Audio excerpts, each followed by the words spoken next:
بسم الله الرحمن الرحيم. الحمد لله الذي أنزل على عبده الكتاب ولم يجعل له عوجا قيما لينذر بأسا شديدا من لدنه ويبشر المؤمنين الذين يعملون الصالحات أن لهم أجرا حسنا ماكثين فيه أبدا وينذر الذين قالوا اتخذ الله ولدا ما لهم به من علم ولا لآبائهم كبرت كلمة تخرج من أفواههم إن يقولون إلا كذبا فلعلك باخع نفسك على آثارهم إن لم يؤمنوا بهذا الحديث أسفا إنا جعلنا ما على الأرض زينة لها لنبلوهم أيهم أحسن عملا وإنا لجاعلون ما عليها صعيدا جرزا أم حسبت أن أصحاب الكهف والرقيم كانوا من آياتنا عجبا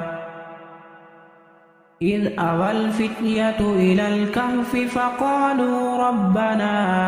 آتنا من لدنك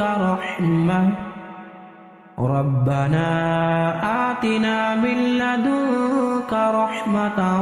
وهيئ لنا من أمرنا رشدا فضربنا على آذانهم في الكهف سنين عددا ثم بعثناهم لنعلم أي الحزبين أحصى بما لبثوا أمدا نحن نقص عليك نبأهم بالحق إنهم فتية آمنوا بربهم وزدناهم هدى وربطنا على قلوبهم إذ قاموا فقالوا ربنا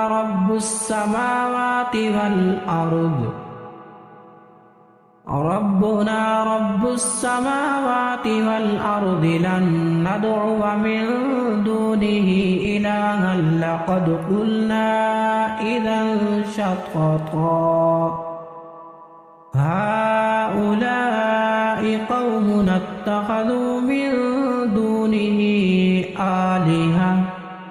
لولا يأتون عليهم بسلطان بين فمن أظلم ممن افترى على الله كذبا وإذ اعتزلتموهم وما يعبدون إلا الله فأووا إلى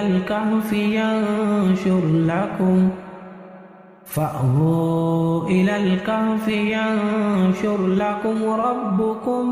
من رحمته ويهيئ لكم من أمركم مرفقا وترى الشمس إذا طلعت تزاور عن كهفهم ذات اليمين وإذا غربت تقرضهم ذات الشمال وهم في فجوة منه ذلك من آيات الله من يهد الله فهو المهتد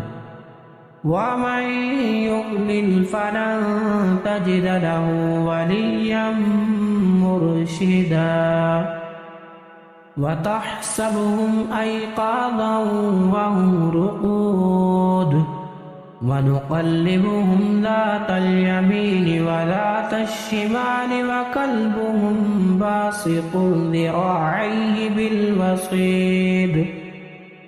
لو اطلعت عليهم لوليت منهم فرارا ولملئت منهم رعبا وكذلك بعثناهم ليتساءلوا بينهم قال قائل منهم كم لبثتم قالوا لبثنا يوما أو بعض يوم قالوا ربكم أعلم بما لبثتم فابعثوا أحدكم بورقكم هذه إلى المدينة فلينظر أيها أزكى طعاما فليأتكم برزق منه وليتلطف ولا يشعرن بكم أحدا إنهم إن يظهروا عليكم يرجموكم أو يعيدوكم في ملتهم ولن تفلحوا إذا أبدا وكذلك أعثرنا عليهم ليعلموا أن وعد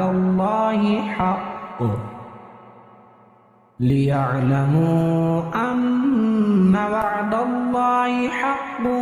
وأن الساعة لا ريب فيها إذ يتنازعون بينهم أمرهم فقالوا ابنوا عليهم بنيانا ربهم أعلم بهم قال الذين غلبوا على أمرهم لنتخذن عليهم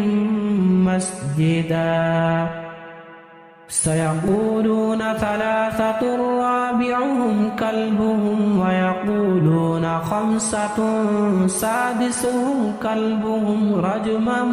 بالغيب ويقولون سبعة وثامنهم كلبهم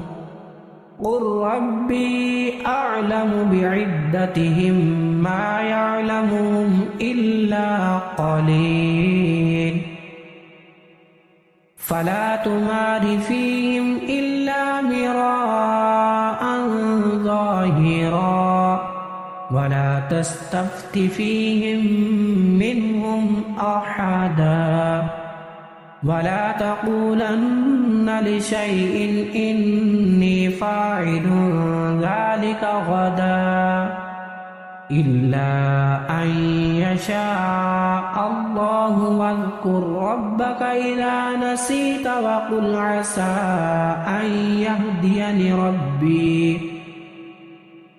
عسى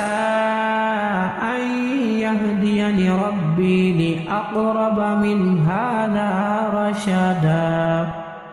ولبثوا في كهفهم 300 سنين وازدادوا 9 قل الله أعلم بما لبثوا له غيب السماوات والأرض أبصر به وأسمع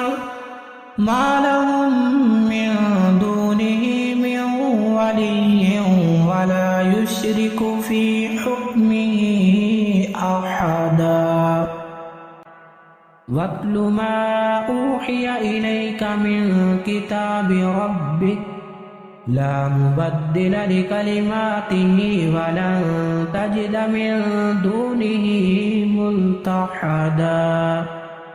واصبر نفسك مع الذين يدعون ربهم بالغداة والعشي يريدون وجهه ولا تعد عيناك عنهم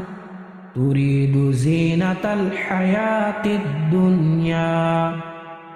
ولا تطع من أغفلنا قلبه عن ذكرنا واتبع هواه وكان أمره فرطا وقل الحق من ربكم فمن شاء فليؤمن ومن شاء فليكفر إنا أعتدنا للظالمين نارا أحاط بهم سرادقها وإن يستغيثوا يغاثوا بماء كالمهل يشفي الوجوه بئس الشراب وساءت مرتفقا إن الذين آمنوا وعملوا الصالحات إنا لا نضيع أجر من أحسن عملا أولئك لهم جنات عدن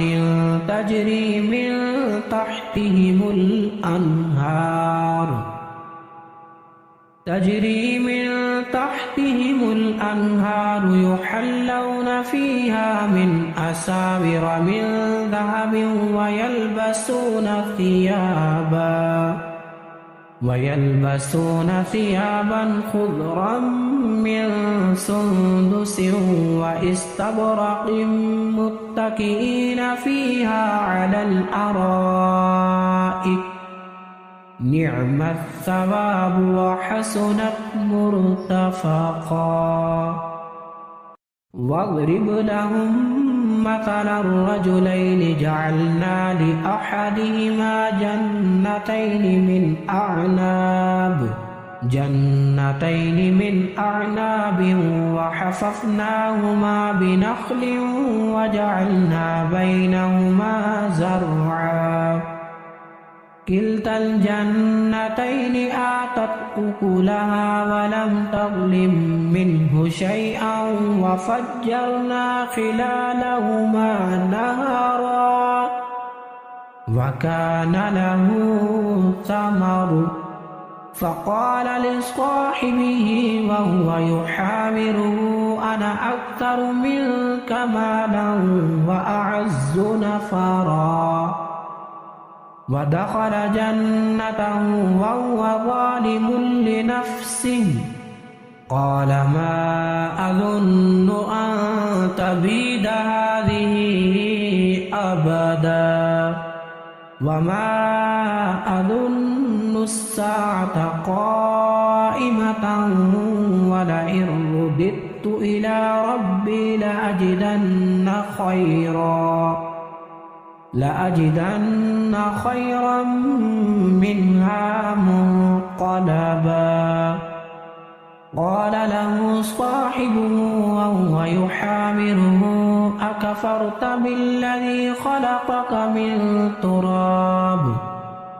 أكفرت بالذي خلقك من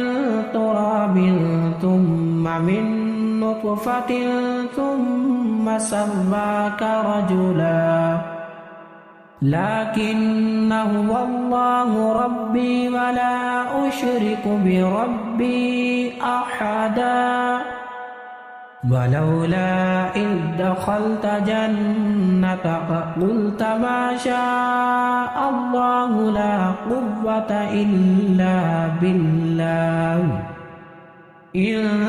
ترني أنا أقل منك مالا وولدا فعسى ربي أن يؤتيني خيرا من جنتك ويرسل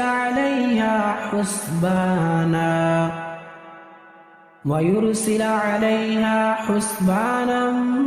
من السماء فتصبح صعيدا زلقا أو يصبح ماؤها غورا فلن تستطيع له طلبا وأحيط بثمره فأصبح يقلب كفيه على ما أنفق فيها وهي خاوية على عروشها ويقول يا ليتني لم أشرك بربي أحدا ولم تكن له فئة ينصرونه من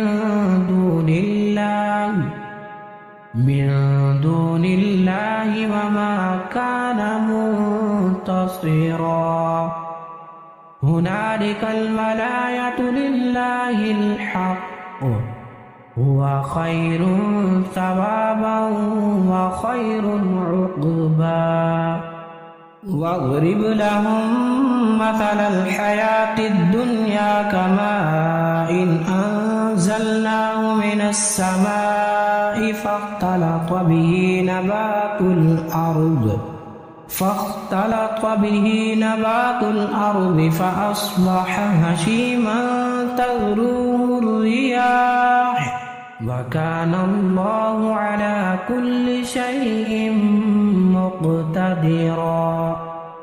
المال والبنون زينة الحياة الدنيا والباقيات الصالحات خير عند ربك ثوابا وخير أملا ويوم نسير الجبال وترى الأرض بارزة وحشرناهم فلم نغادر منهم أحدا وعرضوا على ربك صفا لقد جئتمونا كما خلقناكم أول مرة بل زعمتم أن لن نجعل لكم موعدا ووضع الكتاب فترى المجرمين مشفقين مما فيه ويقولون يا ويلتنا ما لهذا الكتاب لا يغادر صغيرة ولا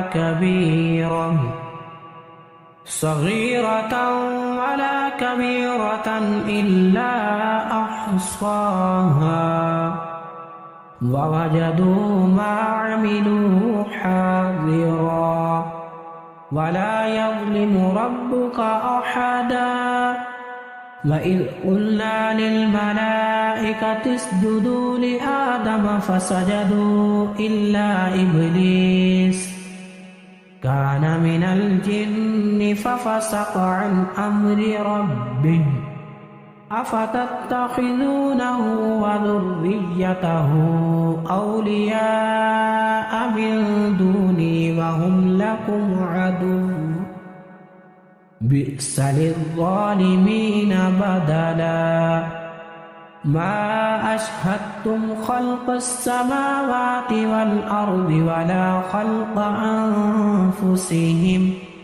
وما كنت متخذ المضلين عضدا ويوم يقول نادوا شركائي الذين زعمتم فدعوهم فلم يستجيبوا لهم وجعلنا بينهم موبقا ورأى المجرمون النار فظنوا أنهم مواقعوها ولم يجدوا عنها مصرفا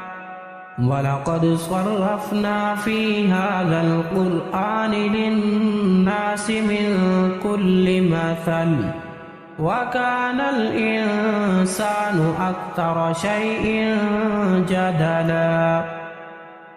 وما منع الناس أن يؤمنوا إذ جاءهم الهدى ويستغفروا ربهم إلا أن تأتيهم سنة الأولين أو يأتيهم العذاب قبلا وما نرسل المرسلين إلا مبشرين ومنذرين ويجادل الذين كفروا بالباطل ليدحضوا به الحق واتخذوا آياتي وما أنذروا هزوا ومن أظلم ممن ذكر بآيات ربه فأعرض عنها ونسي ما قدمت يداه إنا جعلنا على قلوبهم أكنة أن يفقهوا وفي آذانهم وقرا وإن تدعوهم إلى الهدى فلن يهتدوا إذا أبدا وربك الغفور ذو الرحمة لو يؤاخذهم بما كسبوا لعجل لهم العذاب بل لهم موعد لن يجدوا من دونه موئلا وتلك القرى أهلكناهم لما ظلموا وجعلنا لمهلكهم موعدا وإذ قال موسى لفتاه لا أبرح حتى أبلغ مجمع البحرين أو أمضي حقبا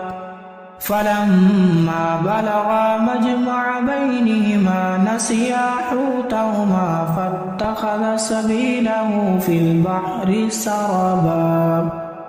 فلما جاوزا قال لفتاه آتنا غداءنا لقد لقينا من سفرنا هذا نصبا قال أرأيت إذ أوينا إلى الصخرة فإني نسيت الحوت وما أنسانيه إلا الشيطان أن أذكره واتخذ سبيله في البحر عجبا قال ذلك ما كنا نبغي فارتدا على آثارهما قصصا فوجدا عبدا من عبادنا آتيناه رحمة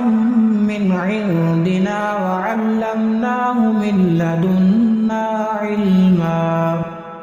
قال له موسى هل أتبعك على أن تعلمني مما علمت رشدا قال إنك لن تستطيع معي صبرا وكيف تصبر على ما لم تحط به خبرا قال ستجدني إن شاء الله صابرا ولا أعصي لك أمرا قال فإن اتبعتني فلا تسألني عن شيء حتى أحدث لك منه ذكرا فانطلقا حتى إذا ركبا في السفينة خرقها قال أخرقتها لتغرق أهلها لقد جئت شيئا إمرا قال ألم أقل إنك لن تستطيع معي صبرا قال لا تؤاخذني بما نسيت ولا ترهقني من أمري عسرا فانطلقا حتى إذا لقيا غلاما فقتله قال أقتلت نفسا زكية بغير نفس لقد جئت شيئا نكرا قال ألم أقل لك إنك لن تستطيع معي صبرا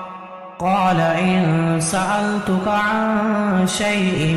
بعدها فلا تصاحبني قد بلغت من لدني عذرا فانطلقا حتى إذا أتيا أهل قرية استطعما أهلها فأبوا أن يضيفوهما فوجدا فيها جدارا يريد أن ينقض فأقامه قال لو شئت لاتخذت عليه أجرا قال هذا فراق بيني وبينك سأنبئك بتأويل ما لم تستطع عليه صبرا أما السفينة فكانت لمساكين يعملون في البحر فأردت أن أعيبها وكان وراءهم ملك يأخذ كل سفينة غصبا وأما الغلام فكان أبواه مؤمنين فخشينا أن يرهقهما طغيانا وكفرا فأردنا أن يبدلهما ربهما خيرا منه زكاة وأقرب رحما وأما الجدار فكان لغلامين يتيمين في المدينة وكان تحته كنز لهما وكان أبوهما صالحا فأراد ربك أن يبلغا أشدهما ويستخرجا كنزهما رحمة من ربك وما فعلته عن أمري ذلك تأويل ما لم تستطع عليه صبرا ويسألونك عن ذي القرنين قل سأتلو عليكم منه ذكرا إنا مكنا له في الأرض وآتيناه من كل شيء سببا فأتبع سببا حتى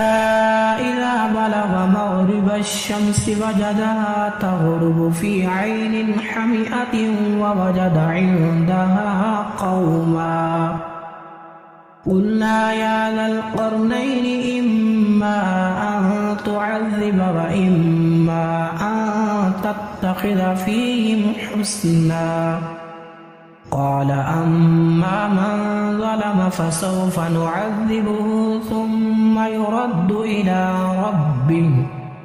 ثم يرد إلى ربه فيعذبه عذابا نكرا وأما من آمن وعمل صالحا فله جزاء الحسنى وسنقول له من أمرنا يسرا ثم أتبع سببا حتى إذا بلغ مطلع الشمس وجدها تطلع على قوم لم نجعل لهم من دونها سترا كذلك وقد أحطنا بما لديه خبرا ثم أتبع سببا حتى إذا بلغ بين السدين وجد من دونهما قوما لا يكادون يفقهون قولا قالوا يا ذا القرنين إن يأجوج ومأجوج مفسدون في الأرض فهل نجعل لك خرجا على أن تجعل بيننا وبينهم سدا قال ما مكني فيه ربي خير فأعينوني بقوة أجعل بينكم وبينهم ردما آتوني زبر الحديد حتى إذا ساوى بين الصدفين قال انفخوا حتى إذا جعله نارا قال آتوني أفرغ عليه قطرا فما استطاعوا أن يظهروا وما استطاعوا له نقبا قال هذا رحمة من ربي فإذا جاء دكا وكان وعد ربي حقا وتركنا بعضهم يومئذ يموج في بعض ونفخ في الصور فجمعناهم جمعا وعرضنا جهنم يومئذ للكافرين عرضا الذين كانت أعينهم في غطاء عن ذكري وكانوا لا يستطيعون سمعا أفحسب الذين كفروا أن يتخذوا عبادي من دوني أولياء إنا أعتدنا جهنم للكافرين نزلا قل هل ننبئكم بالأخسرين أعمالا الذين ضل سعيهم في الحياة الدنيا وهم يحسبون أنهم يحسنون صنعا أولئك الذين كفروا بآيات ربهم ولقائه فحبطت أعمالهم فلا نقيم لهم يوم القيامة وزنا ذلك جزاؤهم جهنم بما كفروا واتخذوا آياتي ورسلي هزوا إن الذين آمنوا وعملوا الصالحات كانت لهم جنات الفردوس نزلا خالدين فيها لا يبغون عنها حولا قل لو كان البحر مدادا لكلمات ربي لنفذ البحر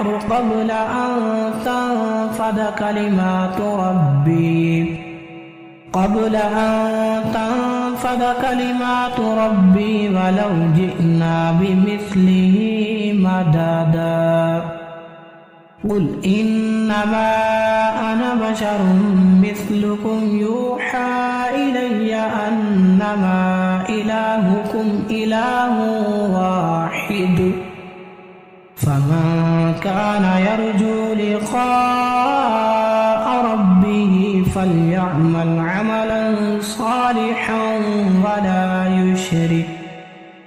عملا صالحا ولا يشرك بعبادة ربه